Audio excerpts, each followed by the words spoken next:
Hi, everyone. You know, we live in a world with a lot of noise. There's a lot of wow, wow, wow, wow, wow, wow, wow, wow, wow, wow, wow, wow, wow. And sometimes that noise can paralyze us. It can make us feel overwhelmed when we have a big decision to make, or we're not feeling well, or we're worried about something. And so sound is one of our most primordial senses. Did you know that we respond to sound before we even have ears when we're growing in the womb? And how many of you have ever heard that muscle has memory? You ever heard that? Well, your cells have memory too. And sound has memory too. And in a little while at the end, I'm going to share a little gift with you of sound. But what I found is that when we are in those moments of overwhelm, because you know, there's a lot of chaos in this world.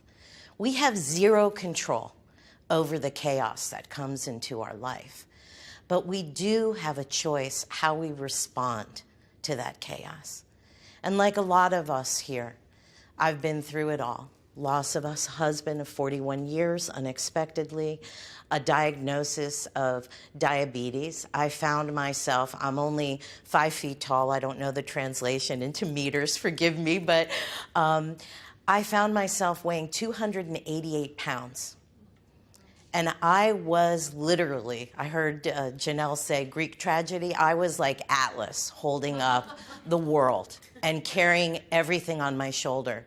And for decades, I realized that, you know, that mind chatter over here, the way we describe ourselves, that I had been describing myself like a black hole, thicker and denser and heavier than I appeared to be.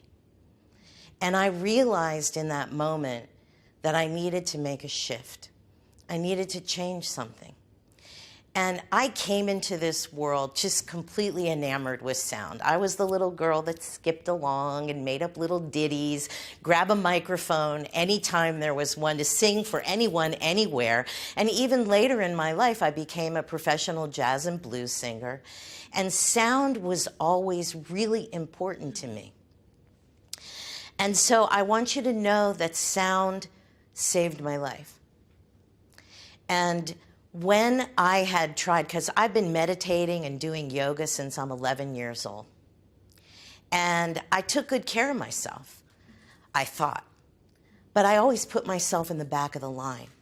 I was an advocate for people with AIDS. I raised some of the money for the first monies in the world for people with AIDS, but I didn't take care of me. And so what I'm going to share with you is that there is, on a cellular level, if you're willing to just breathe and be and begin to listen to your own heart and your own breath and your own hands, there is a way to come to a place of peace, a place of silence. And here's the good news. No matter what your belief system, no matter where you are in your life, you came into this room today completely prepared to receive sound healing. Now, have any of you ever had the experience of sound healing? Okay, great. Well, remember, if you didn't, that's all right, because there's no right or wrong here. So you're completely prepared for the experience.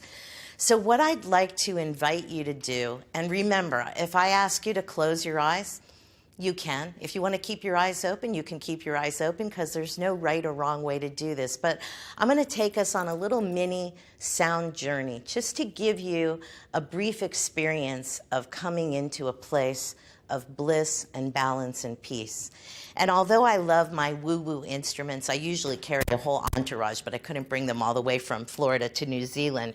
But I'd like to just encourage you to know that just with your beating heart and your breath and your hands and your intention and your love, you have everything you need to receive this gift. So if you feel like you want to close your eyes, you can close your eyes. And if you want to keep them open, that's okay too. We're going to go on a little journey together. Inhale deeply through the nose and exhale through the mouth. Inhaling peace and light and love. Exhaling joy and laughter, radiant good health and prosperity.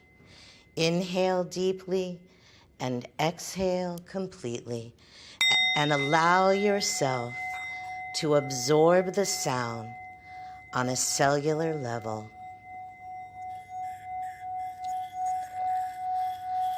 I am a creator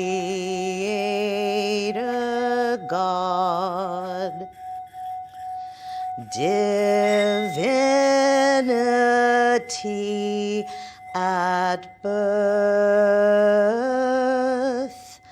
of the stars and of the seeds, a child of Mother Earth.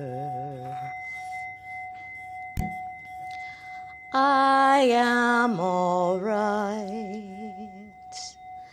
I am peace and love and light.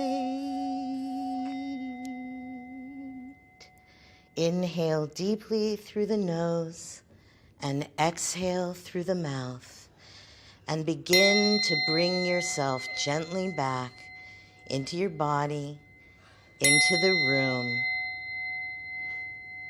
Begin to wiggle your toes or your hands as you feel called. And I invite you now to ground yourself a little bit. And what we're going to do is we're going to bring our palms together and we're going to rub them briskly, like we're making an old-fashioned campfire with a stick. Let's get some heat going in our hands, okay? And when you've got some heat going in your hands, I invite you to place them over your eyes or over your heart, wherever you feel called, to feel the light of your own heart, the warmth of your own hands. And know that wherever you are, in one breath, no matter how the world is spinning in chaos, you can stop, you can put your palms together, you can rub them, you can inhale deeply and exhale completely, and in one breath, you can bring yourself to a place of peace. And no matter where you are, no matter who you are, no matter what you're facing in your life, everybody could use a little more peace and balance. You know, when my husband of 41 years passed away, I found myself alone. My kids were grown up. I never dreamed that I'd be at this stage of my life. We were together since I was a teenager, that I would be walking a new path. And I knew that I needed to shift things. And we all come to those crossroads in our life. And sometimes it can be something simple, like just you're in a rush to get somewhere and you're getting stressed out. So if you find yourself in a place of peace, if you find yourself in a place of overwhelm and chaos, just stop for a minute and just inhale deeply. And in one breath, you can bring yourself to a place of peace. And if you like, you can go on to my website. There are recorded sound healing journeys, and you can experience that for yourself. Thank you so much.